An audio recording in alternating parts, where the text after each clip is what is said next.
Good afternoon, everybody, or morning, and welcome to Coffee and Questions. Today I ran across an interesting little dilemma that I had out in the shop, and I needed to make a handle for one of my lathe tools. So that was kind of the easy part. I put it on the lathe, I made the handle, but I needed to drill a vertical hole. I wasn't real sure how I was going to go about it. I did some Googling and web searching, and I came across a really easy jig to make. And I'm going to change the picture, show you, and I'm going to explain to you how I modified it for myself here. And it does work really well. Give me just a sec, I'll change the picture, we'll get right after it. Okay, so here's a picture I found out on the web of a guy that made this jig, and it holds it in a vertical position so that he can drill that vertical hole nice and straight. Now, if you've ever tried to drill something vertical without a jig or some kind of a vise, you know how much trouble it can be. So I went ahead and I made one like this, but what I did, I had scrap plywood laying around, so I turned around and I made that first initial triangle kind of a template, and then I tripled it. I made two more and I glued them and then screwed them together. And then the next question was, okay, how am I going to do the holes? Well, I used a hole saw and I drilled halfway through it. I flipped it over and I drilled back from the back side halfway in, and that took it out without splitting it and causing a lot of tear out. So it's real easy to do, and it holds it perfectly, vertical. I mean, as far as drilling the hole, it came out, great. Made putting the handle in very easy. Okay, so let's flip over. Let's see if I can answer some questions off of the forum that I posted this on. I told him I thought it was a good idea. It's not my idea. It wasn't mine, but like I said, I modified it. Okay, questions. First question is he has his key chuck held on with magnets under the drill press. Yes. I use rare earth magnets. I've got them, on my drill press, and I just put, different things, even like drill bits up there, just to get them out of the way temporarily, then I can keep using them kind of quick.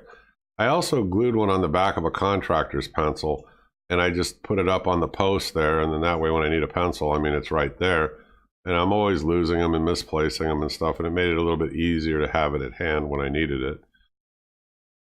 Did I have to use screws? Well, you can use screws, glue, or both. I use both. I just use drywall screws and kind of zap this thing together, and then I just figured out approximately where I wanted the holes. Now, I will tell you, I don't use Harbor Freight clamps. I find that there's too much give in them, and they're kind of junky. I stopped at Home Depot long time back, and I picked up Irwin clamps in, I think, 2 or 3 different sizes. So, like in the picture, he's using Irwin clamps. That's what I use. They clamp and they hold incredibly tight. Your question really relates to drill speed.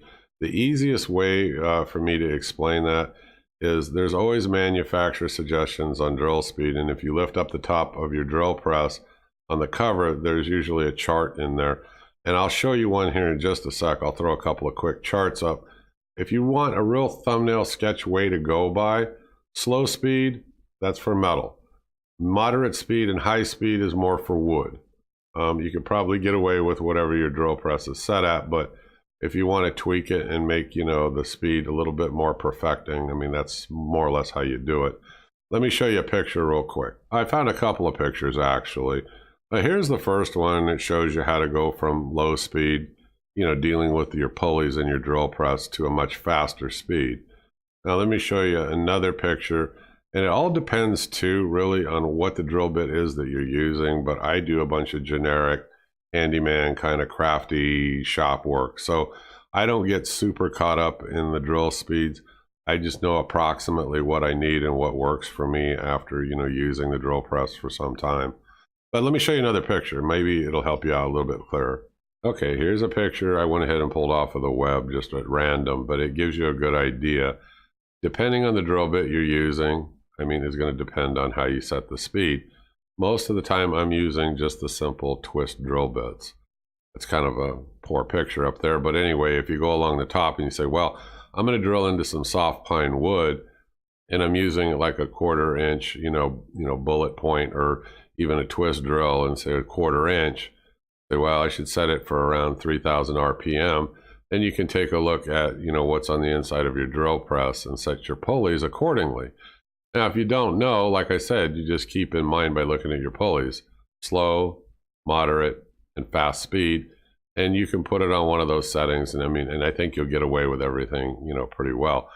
Forstner bits, other kinds of bits, they're going to require different speeds if you really want to tweak this and get it down to a more exact science. Do I do that? No. I just use, like I said, slow, moderate speed type thinking in my head when I'm adjusting the pulleys. That's what I get away with. Okay, any more questions? This is just meant to be your quick tip of the day. I found this jig to be incredibly handy. I keep it around now. I just add it to my pile of other jigs. And when I need to make a tool handle, and I finish it on my lathe, it's kind of like, okay, I've got it marked. How am I going to make sure that that hole that's, that I'm going to drill vertically is going to be perfect? One way to do it, yes, I agree with a comment, why didn't you just do it off of your lathe? I can do it that way with a Forstner bit or something like that. In this case, I wasn't able to get the depth of the narrow shaft that I wanted. It would have been easier for me to do it on the drill press, so that's the reason why I made the jig. Okay, I'm just switching back again to the picture of that little simple jig that was made. See if anybody else has got any questions. I think your question, there's a question on here about the drill bit smoking a little bit. I did another video on drill bits.